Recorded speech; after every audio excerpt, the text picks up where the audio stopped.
यह Bible in one year का हिंदी प्रकरण है। 12वां दिन। डर से कैसे लड़ें। एक स्तर तक डर लाभदायक है। डर एक भावना है जिसे संभावित एक खतरे द्वारा प्रेरित किया जाता है। यह एक स्वाभाविक मानव भावना है। यह परमेश्वर द्वारा दिया गया है।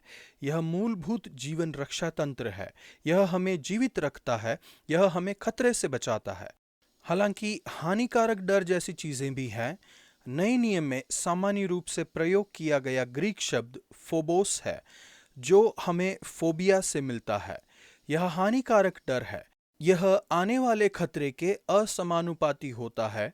यह गलत प्रमाण है जो सही दिखाई देता है।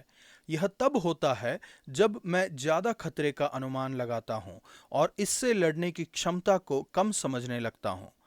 सामान्य डर में बीमारी, धन, असफलता, बूढ़ा होना, मृत्यु, अकेलापन, तिरस्कार, गड़बड़ी, लोगों में बोलना, उड़ान, ऊंचाई, सांप और मकड़ी आदि से संबंधित डर शामिल हैं।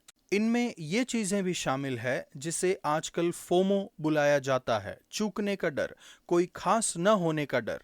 मेरे खुद के जीवन में मैंने कई डरों का अनुभव किया है। ऊंचाई से डरने से लेकर दुखदाई दौरा और अन्य अनजान डर, प्रचार करने के बारे में डर और कोई ऐसी चीजें करने का डर जो यीशु के नाम को अपमानित करे, जबकि परमेश्वर का आत्मा नकारात्मक डर पैदा नहीं करता। यह एक तरफ से लाभकारी डर है। परमेश्वर का भय, इसका मतलब परमेश्वर से डरना नहीं है। वास्तव में इसका मतलब ठीक उल्टा है। इसका मतलब परमेश्वर को समझना है जो हमसे संबंधित है। इसका मतलब आदर, प्रामाणिकता, श्रद्धायुक्ता, भय, सम्मान, गहरा प्रेम और आराधना है। बल्कि इसे परमेश्वर के प्रति प्रेम के रूप में अनुवादित किया जा सकता है। इसकी पहचान परम प्रधान परमेश्वर की सामर्थ, महिमा और पवित्रता से है।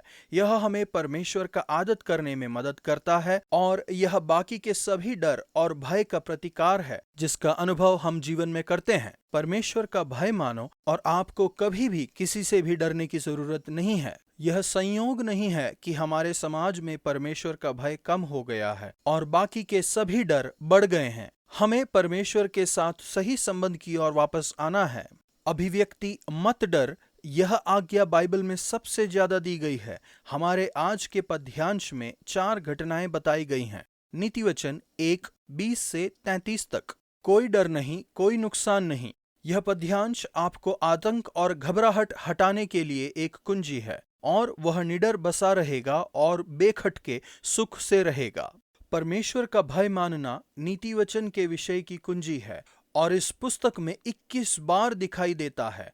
यह एक चुनाव है जो आप करते हैं। यदि आप बुद्धिमान हैं तो आप परमेश्वर का भय मानना चुनेंगे और उनकी सुनेंगे, और वह वादा करते हैं कि आप सुरक्षित और सुख से रहेंगे। नीतिवचन की पुस्तक में बुद्धि पर जोर दिया गया है। जब हम इसे नए नियम की दृष्टि से पढ़ते हैं तो हम जान सकते हैं कि यीशु ही परमेश्वर की बुद्धि है। 1 कुरिन्थियों 1:24। यह पद्यांश नीतिवचन 1:20 से 30 तक हमें प्रभु की आवाज की अवहेलना और स्वच्छंदता तथा परितोष के मार्ग पर चलने के विरुद्ध चेतावनी देता है। इसके बजाय परमेश्वर का भय मानने, उनकी सुनने और जब वह आपको सही करें तो मन फिराने के लिए कहता है। यदि आप ऐसा करेंगे तो परमेश्वर आपको अपनी कल्पना से ज्यादा प्रकाशन देंगे। मैं बुद्धि, अपनी आत्मा तुम्हारे लिए उंडेल दूंगी।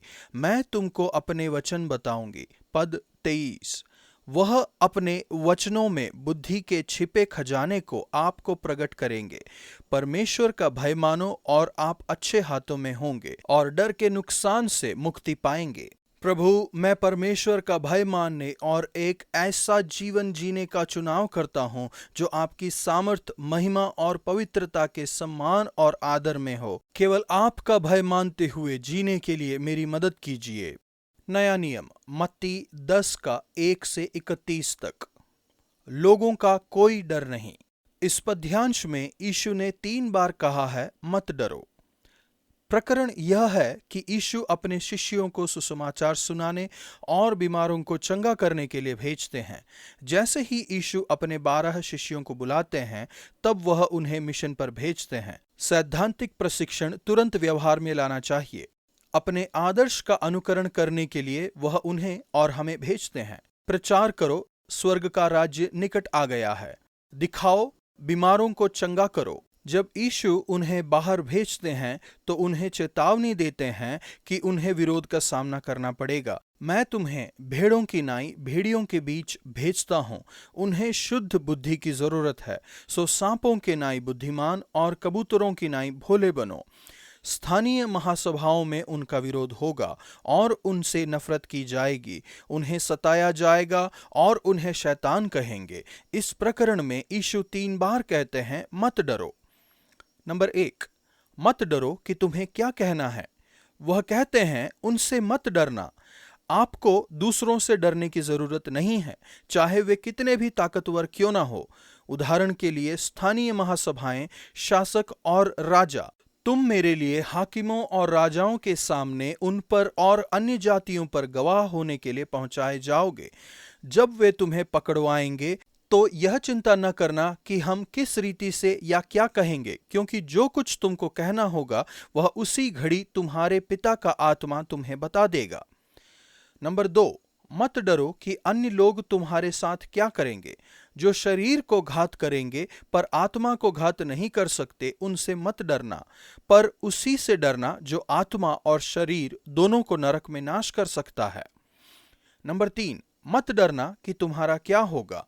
वह कहते हैं, यदि आप परमेश्वर का भय मानेंगे तो आपको किसी और से डरने की जरूरत नहीं है। परमेश्वर का पूरा नियंत्रण है। क्या पैसे में 2 गौरैया नहीं बिकती? तो भी तुम्हारे पिता की इच्छा के बिना उनमें से एक भी भूमि पर नहीं गिर सकती। उनका पूरा नियंत्रण ही नहीं है, बल्कि वह आपसे गहरा प्रेम करते हैं। तुम्हारे सिर के बाल भी सब गिने हुए हैं, इसलिए डरो नहीं, तुम बहुत गौरैयों से बढ़कर हो। जितना आप अपनी खुद की चिंता नहीं करते, परमेश्वर उससे ज्यादा आपकी चिंता करते हैं। प्रभु, आपका धन्यवाद, आपने मुझे बताया कि मुझे डरने की जरूरत नहीं है। आपका धन्यवाद कि आप मुझे बहुत ज्यादा महत्व देते हैं और मुझसे प्रेम करते हैं। आपके प्रेम को जानने और आप पर भरोसा करने और कभी न डरने के लिए मेरी मदद कीजिए। पुराना नियम, उत्पत्ति 25 के 1 से 26 के 35 तक। मृत्यु का कोई डर नहीं। जीवन कभी आसान नहीं होता। यह इसहाक के लिए आसान नहीं था। अन्य परेशानियों के बीच उसने अपने बच्चे के जन्म के लिए 20 साल तक इंतजार किया। फिर वह जुड़वा बच्चे जन्मे तो भाइयों में झगड़ा हुआ। वह पलिश्ती दुश्मनों के बीच रहे और उसका एक बेटा दुख का कारण बना और रिबका के मन में दुख हुआ। इसहाक ने अपने पिता के समान ही पाप किया, अपनी पत्नी को अपनी बहन के रूप में देने का। हालांकि ऐसा लगता है कि इसहाक ने अपने पिता की गलती से कुछ सीखा था। जब रिबका को कोई बच्चे नहीं हो रहे थे तो चीजों को खुद से हल करने के लिए अब्राहम द्वारा हाजिरा से नाशवान संबंध बनाने के विपरीत इसहाक ने एक चमत्कार के लिए परमेश्वर से प्रार्थना की। परमेश्वर इसहाक के सामने आए और वादा किया कि मैं तेरे संग रहूंगा और ये सब देश मैं तुझको और तेरे वंश को दूंगा। फिर भी इसहाक डर गया। उसे डर लगा कि वह मर सकता है। यदि मैं उसको अपनी पत्नी कहूंगा तो यहाँ के लोग उसके कारण, जो परम सुंदरी है, मुझको मार डालेंगे। जब अबीमेलेक ने इसहाक को अपनी पत्नी के साथ क्रीड़ा करते देखा तो उसने पूछा, वह तो निश्चय तेरी पत्नी है, फिर तूने क्यों कर उसको अपनी बहन कहा? इसहाक ने उत्तर दिया, मैंने सोचा था क्योंकि परमेश्वर ने इसहाक से कहा, मत डर, क्योंकि मैं तेरे संग हूं। इसहाक परमेश्वर से ज्यादा लोगों से डरता था। फिर भी उसे याद दिलाया गया कि उसे डरना नहीं चाहिए, क्योंकि परमेश्वर उसके साथ है। जब आपको डर सताए तो इसी सच्चाई को याद रखिए, परमेश्वर आपके साथ हैं। यदि परमेश्वर आपके साथ हैं तो आपको कभी भी किसी से भी डरने की जरूरत नहीं है। इसहाक लोगों से डरता था, इसके बावजूद परमेश्वर ने उसे आशीष दी। परमेश्वर कहते हैं, मैं तुझे आशीष दूंगा और तेरे वंश को बढ़ाऊंगा। परमेश्वर की आशीष का मतलब है बढ़ना और बार बार फसल लाना। वह आपके जीवन से भी यही चाहते हैं।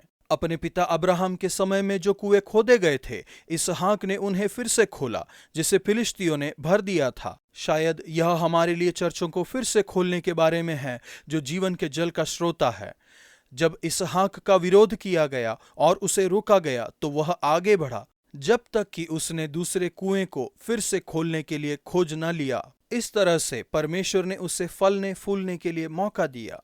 इनमें से एक भी आसान नहीं था, लेकिन प्रभु आपसे जो कहते हैं उसे याद रखिए। मत डरना, क्योंकि मैं तुम्हारे साथ हूं।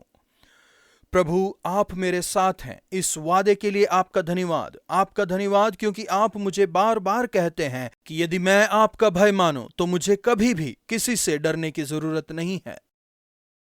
उत्पत्ति 26 का 34। जिस प्रकार से इसहाक और एसाव ने अपनी पत्नी को चुना, इसमें काफी फर्क है। इसहाक के लिए विश्वास की इस स्त्री को खोजने के लिए बहुत सी प्रार्थना और मार्गदर्शन करने वाले संकेत लगे, जबकि ऐसा लगता है कि एसाव ने बुद्धिमानी से चुनाव किया, पर यह इसहाक और रिबका के लिए खेद का कारण बना। सही पति या पत्नी चुनना और अपने लिए, अपने बच्चों और अपने दोस्तों के लिए प्रार्थना करना बहुत महत्वपूर्ण है कि परमेश्वर उन्हें सही व्यक्ति तक पहुंचा दे। आज का वचन, मैं तेरे पिता इब्राहिम का परमेश्वर हूँ, मत डर, क्योंकि मैं तेरे साथ हूँ और अपने दास इब्राहिम के कारण तुझे आशीष दूंगा और तेरा वंश बढ़ाऊंगा। उत्पत्ति 26 का 24।